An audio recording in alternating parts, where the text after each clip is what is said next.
दासी कहानी के भाग 3 में आपका स्वागत है। भाग 2 में थोड़ा प्रॉब्लम हो गया था, तो हम वहीं से इस कहानी को स्टार्ट करेंगे। इरावती ने कहा, आप देखिए, प्रार्थना करके युवक ने सिर उठाया ही था। ये जो पैराग्राफ है सबसे ऊपर में, उसी में हम देखें। इरावती ने कहा, ठहरो।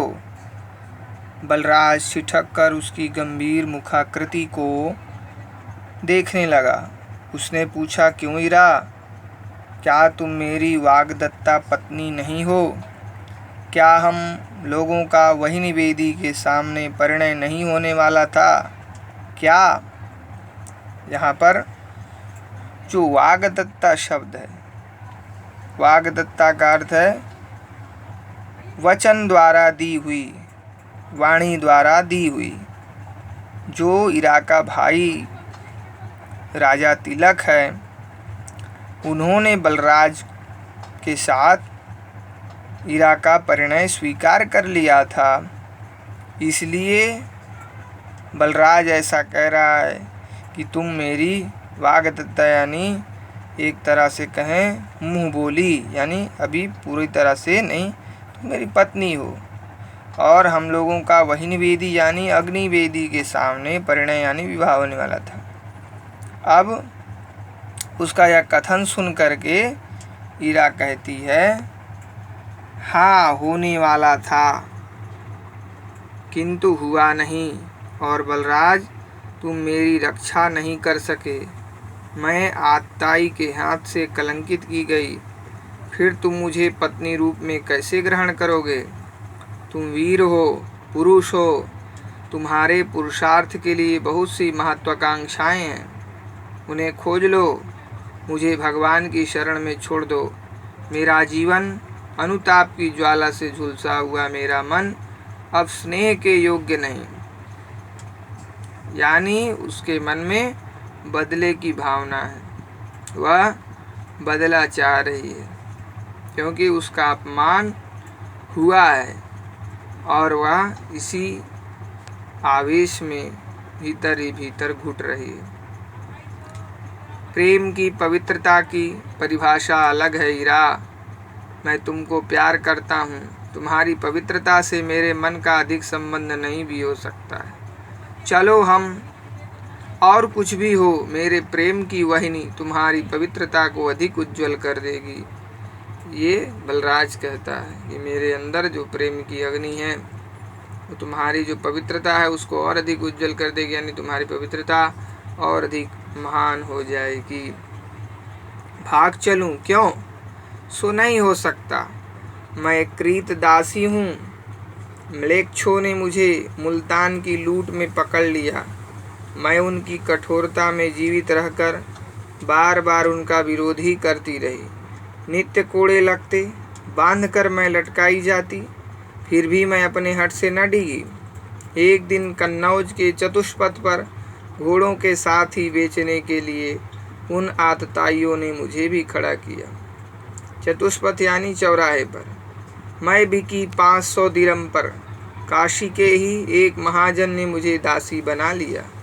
बलराज, तुमने ना सुना होगा कि मैं किन नियमों के साथ बिकी हूँ। मैंने लिखकर स्वीकार किया है, इस घर का कुत्सित से कुत्सित कर्म करूँगी और कभी विद्रोह ना करूँगी, ना कभी भागने की चेष्टा करूँगी, ना किसी के कहने से अपने स्वामी का अहित सोचूंगी। कुत्सित से कुत्सित यानी नीच से नीच, घटिया से घटिया काम मुझे करना पड़ेगा तो मैं करूँगी, और किसी के खिलाफ बगावत यानी विद्रोह यानी बगावत नहीं करूँगी। यदि मैं आत्महत्या भी कर डालूं तो मेरे स्वामी या उनके कुटुंब पर कोई दोष ना लगा सकेगा, यानी जो इसको खरीदा है। अब आगे देखिए, ये इम्पोर्टेंट लाइन है, मैंने अंडरलाइन किया, आप भी कर लीजिए। वे गंगा स्नान किए से पवित्र हैं, मेरे संबंध में वे सदा ही शुद्ध और निष्पाप हैं। मेरे शरीर पर उनका आजीवन अधिकार रहेगा।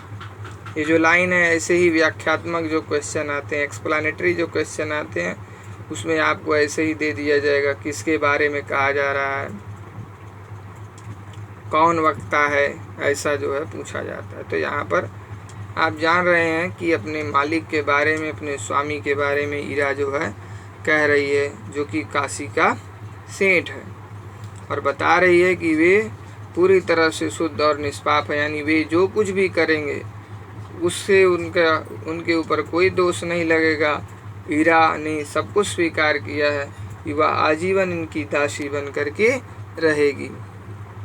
वे मेरे नियम विरुद्ध आचरण पर जब चाहें राजपथ पर मेरे बालों को पकड़कर मुझे घसीट सकते हैं, मुझे दंड दे सकते हैं। मैं तो मर चुकी हूँ, मेरा शरीर 500 दिरहम पर जीकर तब तक सहेगा, खटेगा। वे चाहें तो मुझे कौड़ी के मोल भी किसी दूसरे के हाथ बेच सकते हैं। समझे, जिस सिर पर तृण रखकर मैंने स्वयं अपने को बेचने में स्वीकृति दी है, उस सत्य को कैसे तोड़ दूं। स्वीकृति यानी उसने एक्सेप्ट किया। बलराज ने लाल होकर कहा, लाल यानी गुस्से में होकर कहा, इरावती यह सत्य है, सत्य नहीं। पशुओं के समान मनुष्य भी बिक सकते हैं, मैं यह सोच भी नहीं सकता।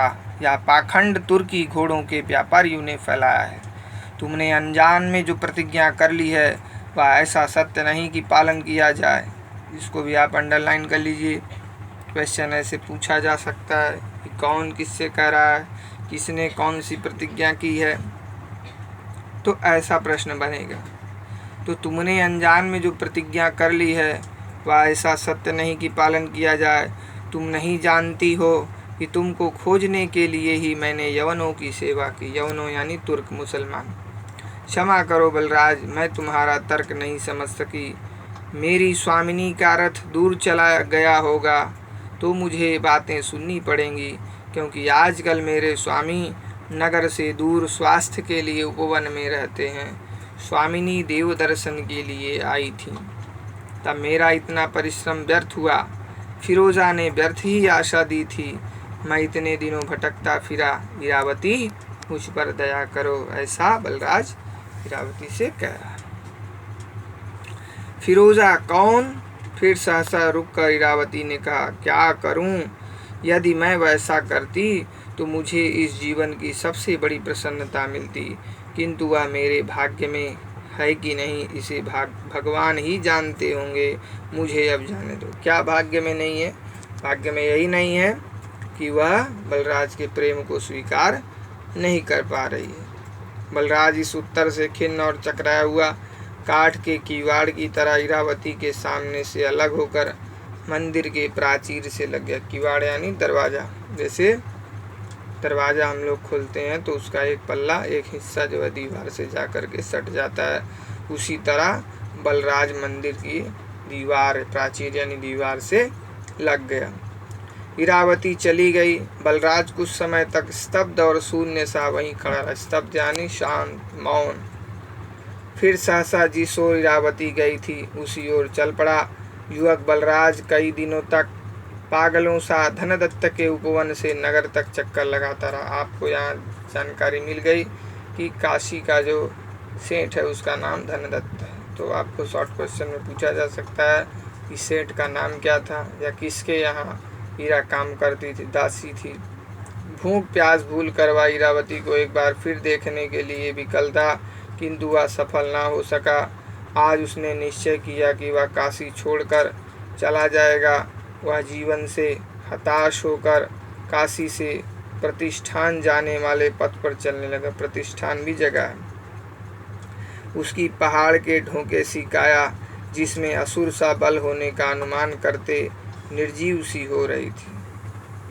पहाड़ के ढोंके सी काया यानी उसका शरीर बहुत ही भयानक मजबूत था। असुर सा बल यानी जैसे असुरों में बल होता है। असुर एक मनुष्य की जाति है। आज के समय हम यही समझ कर चलें। निर्जीव सी हो रही थी। अनाहार से उसका मुख विवर्ण था। अनाहार यानी काफ़ी दिनों से उसने खाया पिया नहीं था, इसलिए उसका मुंह मुरझाया हुआ था। वह सोच रहा था उस दिन विश्वनाथ के मंदिर में ना जाकर मैंने आत्महत्या क्यों न कर ली। यानी जो पहले दिन गया वो विश्वनाथ जी का मंदिर था।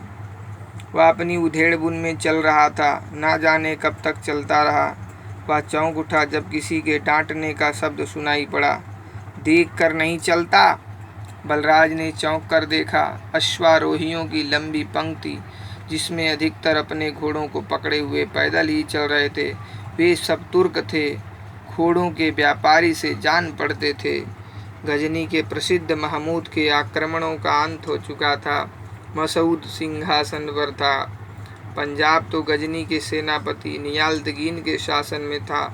मध्य प्रदेश भी तुर्क व्यापारी अधिकतर व्यापारिक प्रभुत्व स्थापित करने के लिए प्रयत्न कर रहे थे। मध्य प्रदेश में भी, यानी संपूर्ण भारतवर्ष में एक तरह से तुर्क सत्ता आ गई थी। यानी वही जो दिल्ली सल्तनत जो पीरियड है वही था। वह राह छोड़कर हट गया। अश्वारोही ने पूछा, बनारस कितनी दूर होगा? बलराज ने कहा, मुझे नहीं मालूम। तुम अभी उधर से चले आ रहे हो और कहते हो नहीं मालूम। ठीक ठीक बताओ, नहीं तो क्या मैं तुम्हारा नौकर हूँ? कहकर वह आगे बढ़ने लगा। अकस्मात पहले अश्वारोही ने कहा, पकड़ लो इसको। कौन? नियाल्दगीन?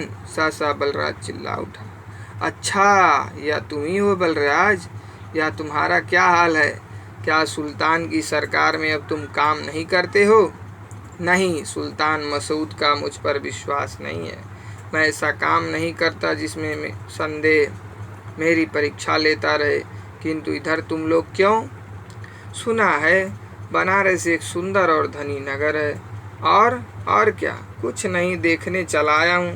काजी नहीं चाहता कि कन्नौज के पूरब में भी कुछ हाथ पांव बढ़ाया जाए।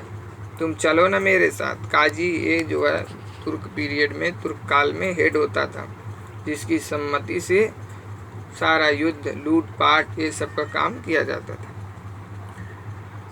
अब जो है नियाल्दगीन कहता है, मैं तुम्हारी तलवार की कीमत जानता हूँ। बहादुर लोग इस तरह नहीं रह सकते। तुम अभी तक हिंदू बने हो, पुरानी लकीर पीटने वाले, जगह जगह झुकने वाले, सबसे दबते हुए, बनते हुए, कतरा कर चलने वाले हिंदू। क्यों? आप इसको अंडरलाइन कर लीजिए।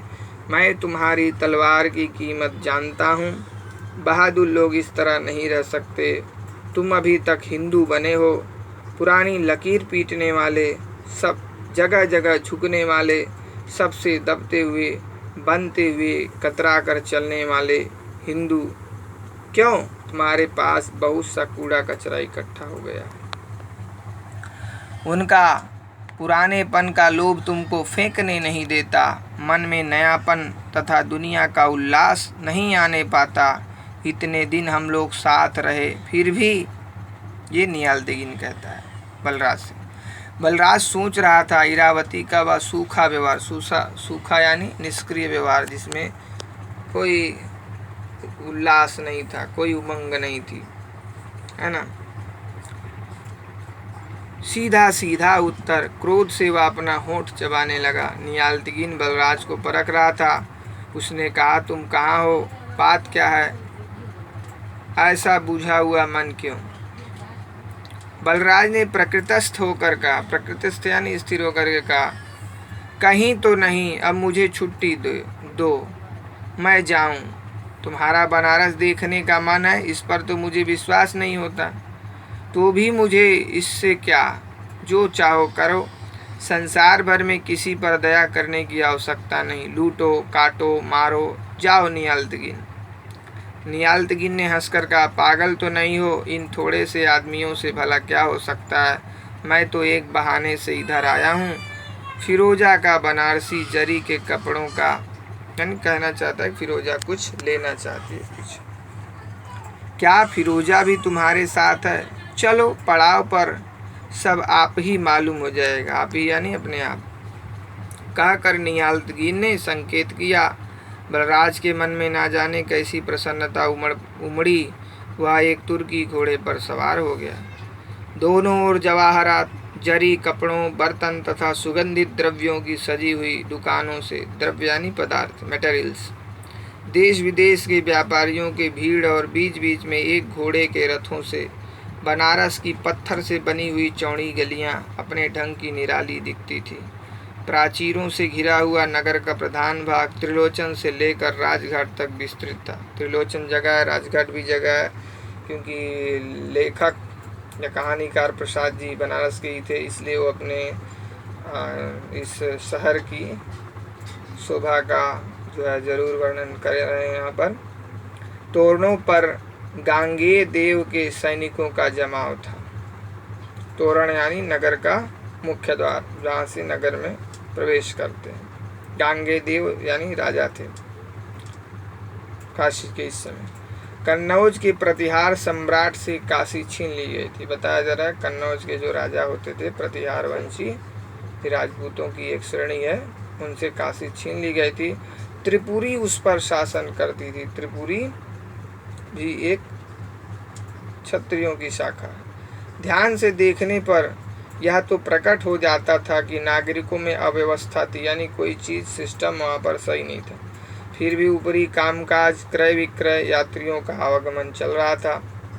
फिरोजा कमख्वाब देख रही थी और नियाल्तगीन मणि मुक्ताओं की ढेरी से अपने लिए अच्छे अच्छे नग चुन रहा था। कमख्वाब यानी एक पदार्थ।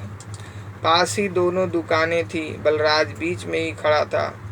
अन्य मनस्क फिरोजा ने कई थान छांट लिए था। अन्य मनस्क यानी जैसे हम कोई चीज़ लेते हैं, सामान लेते हैं और हमारा मन नहीं लगता, यानी हमारे पसंद का जब नहीं होता है तो बेरुखे हो जाते हैं, इसको अन्य मनस्क कहा जाता है। उसने कहा, बलराज देखो तो इन्हें तुम कैसा समझते हो, है ना अच्छे।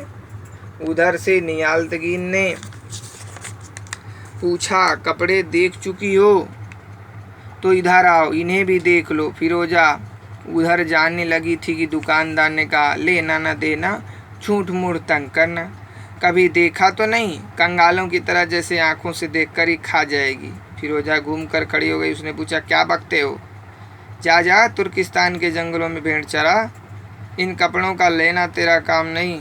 सटी हुई दुकानों से जौहरी भी कुछ बोलना ही चाहता था कि बलराज ने कहा,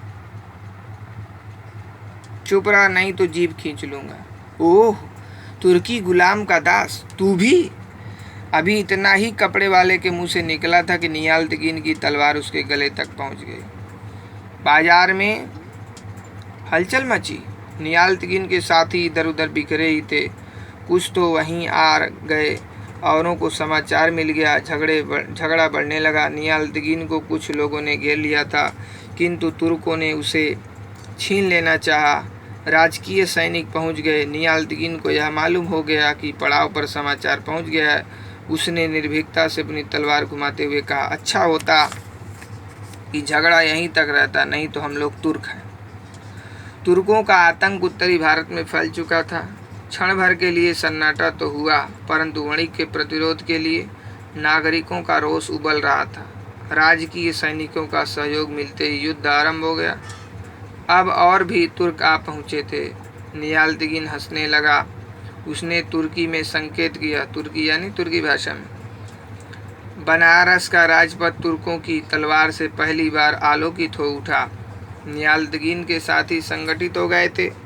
वे केवल युद्ध और आत्मरक्षा ही नहीं कर रहे थे, बहुमूल्य पदार्थों की लूट भी करने लगे। हम जानते हैं लूट मार करने वाली जातियाँ थी, इसलिए लूट मार करना इनका स्वभाव था। बलराज स्तब्ध था, यानी मौन था।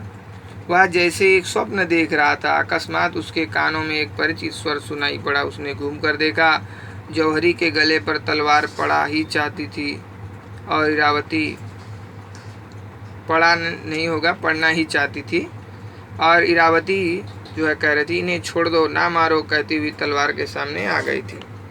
बलराज ने कहा, ठहरो नियाल्तगीन। दूसरे ही क्षण नियाल्तगीन की कलाई बलराज की मुट्ठी में थी। नियाल्तगीन ने देखा, धोखेबाज काफिर, यह क्या। कई तुर्क पास आ गए थे, क्योंकि हिंदुओं को, विशेषकर हिंदुओं को और कहें तो सबको जो कि इस्लाम में विश्वास नहीं करता, उनके सिस्टम में तो उसको काफिर कहा जाता है। कई तुर्क पास आ गए थे। फिरोजा का भी मुख तमतमा गया था। तमतमा गया यानी गुस्से से लाल हो गया था। बलराज ने सबल होने पर भी बड़ी दीनता से कहा, फिरोजा यही इरावती है। फिरोजा हंसने लगी। इरावती को पकड़कर उसने कहा, नियाल्दगिन, बलराज को इसके साथ लेकर मैं चलती हूँ, तुम आना, और इस जौहरी से तुम्हारा नुकसान न हो तो ना मारो। देखो बहुत से घुड़सवार आ रहे हैं, हम सबों का चलना ही अच्छा है। नियाल्दगिन ने परिस्थिति एक क्षण में ही समझ ली। उसने जौहरी से पूछा, तुम्हारे घर में दूसरी ओर से बाहर जाया जा सकता है? हाँ, कापे कठे कंठ से उत्तर मिला, यानी डरा हुआ था, सहमत था, इसलिए कपकपाती आवाज निकली। अच्छा चलो, तुम्हारी जान बच रही है, मैं इरावती को ले जाता हूँ, कहकर नियाल्दगिन ने तुर्क के कान में कुछ कहा और बलराज को आगे चलने का संकेत करके इरावती और फिरोजा के पीछे धनदत्त के घर में घुसा। धनदत्त यानी वही काशी का जो सेठ है जिसके यहाँ हीरा काम करती। इधर तुर्क एकत्र होकर प्रत्यावर्तन कर रहे थे। नगर की राजकीय सेना पास आ रही थी। प्रत्यावर्तन यानी वहाँ से हटने के लिए लगे थे, हट रहे थे धीरे धीरे। चंद्रभागा के तट पर शिविरों की एक श्रेणी, चंद्रभागा नदी है, उसके समीप ही घने वृक्षों के झुरमुट में इरावती और फिरोजा बैठी हुई सायंकालीन गंभीरता की छाया में एक दूसरे का मुंह देख रही हैं। जो शाम होता है, सनसेट का टाइम, उसमें का जो दृश्य यहाँ प्रसाद जी ने रखा है। फिरोजा ने कहा, बलराज को तुम प्यार करती हो? मैं नहीं जानती, एक आकस्मिक उत्तर मिला। और वह तो तुम्हारे ही लिए गजनी से हिंदुस्तान चला आया, तो क्यों आने दिया? वहीं रोक रखती। तुमको क्या हो गया है? मैं नहीं रही, मैं दासी हूँ, कुछ धातु के टुकड़ों पर बिकी हुई, हाड़ मांस का समूह जिसके भीतर एक सूखा हृदय पिंड है। हृदय पिंड यानी दिल है। हीरा, वह मर जाएगा, पागल हो जाएगा, और मैं क्या हो जाऊं? फिरोजा, अच्छा होता तुम भी मर जाती, तीखे फन से फिरोजा ने कहा, यानी गुस्सा में। इरावती चौंक उठी। उसने कहा, बलराज ने वह भी न होने दिया। उस दिन नियाल्दगिन की तलवार ने यही कर दिया होता, किंतु मनुष्य बड़ा ही स्वार्थी। इसको अंडरलाइन करिए, इसका आगे हिस्सा है, वहीं पर मैं इस वीडियो को समाप्त करूँगा। अपने सुख की आशा में वह कितनों को दुखी बनाया करता है। अपनी साध पूरी करने में दूसरों की आवश्यकता ठुकरा दी जाती है। तुम ठीक कह रही हो फिरोजा। मुझे मनुष्य जो है बड़ा ही स्वार्थी, यानी मनुष्य अपने स्वार्थ को देख करके अपना काम कैसे बनता है, इसीलिए अपने सुख की आशा में वह कितनों को दुखी बनाया करता है, यानी दुनिया को दुख देता है, दूसरों की पीड़ा को नहीं समझता, इसलिए कि उसका अच्छा हो, उसका भला हो जाए।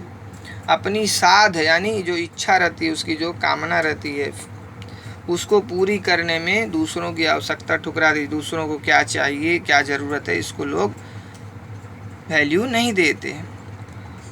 यही यहाँ पर प्रसाद जी इस हीरा के माध्यम से कहलवा रहे हैं।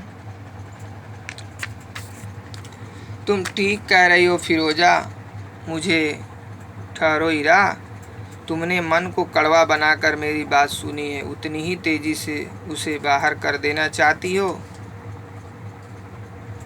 मेरे दुखी होने पर जो मेरे साथ रोने आता है, उसे मैं अपना मित्र नहीं जान सकती फिरोजा। मैं तो देखूंगी कि वह मेरे दुख को कितना कम कर सका। मुझे दुख सहने के लिए जो छोड़ जाता है केवल अपने अभिमान और आकांक्षा की तुष्टि के लिए, मेरे दुख में हाथ बटाने का जिसका साहस नहीं, जो मेरी परिस्थिति में साथी नहीं बन सकता, जो पहले अमीर बनना चाहता है फिर अपने प्रेम का दान करना चाहता है, वह मुझसे हृदय मांगे। इससे बढ़कर धृष्टता और क्या होगी? धृष्टता यानी ढिठाईपन। यह कथन जो है हीरा बलराज के बारे में कह रही है। मैं तुम्हारी बहुत सी बातें समझ नहीं सकी, लेकिन मैं इतना तो कहूँगी कि दुखों ने तुम्हारे जीवन की कोमलता छीन ली है। ये भी अंडरलाइन कर लीजिए, दुखों ने तुम्हारे जीवन की कोमलता छीन ली है। फिरोजा कहती है, मैं तुमसे बहस नहीं करना चाहती, तुमने मेरे प्राण बचाए हैं यही सही, किंतु हृदय नहीं बचा सकती। फिरोजा से कह रही है, फिरोजा मैं तुमसे बहस नहीं करना चाहती, तुमने मेरे प्राण बचाए हैं सही, किंतु हृदय नहीं बचा सकती। उसे अपनी खोज खबर आप ही लेनी पड़ेगी। तुम चाहो जो मुझे कह लो, मैं तो समझती हूँ कि मनुष्य दूसरों की दृष्टि में कभी पूर्ण नहीं हो सकता, पर उसे अपनी आँखों से तो नहीं गिरना चाहिए। यह भी अंडरलाइन कर लीजिए। मैं तो समझती हूँ कि मनुष्य दूसरों की दृष्टि में कभी पूर्ण नहीं हो सकता, पर उसे अपनी आँखों से तो नहीं गिरना चाहिए। यह जो है बलराज के बारे में हीरा कह रही है कि मेरी दृष्टि में वह पूरी तरह से नहीं है, कंप्लीट नहीं है, लेकिन उसे तो अपनी दृष्टि में नहीं गिरना चाहिए। अपनी इज्जत, अपना सम्मान, आत्मसम्मान, सेल्फ रेस्पेक्ट तो बचा कर रखना ही चाहिए। तो यहीं पर हम इस वीडियो को भाग 3 समाप्त करते हैं। इसके बाद हम देखेंगे, जितने कम समय में यह कहानी समाप्त हो जाए बहुत अच्छा होगा। इसके बाद हम इससे कुछ क्वेश्चन आंसर ये सब डिस्कशन करेंगे। धन्यवाद।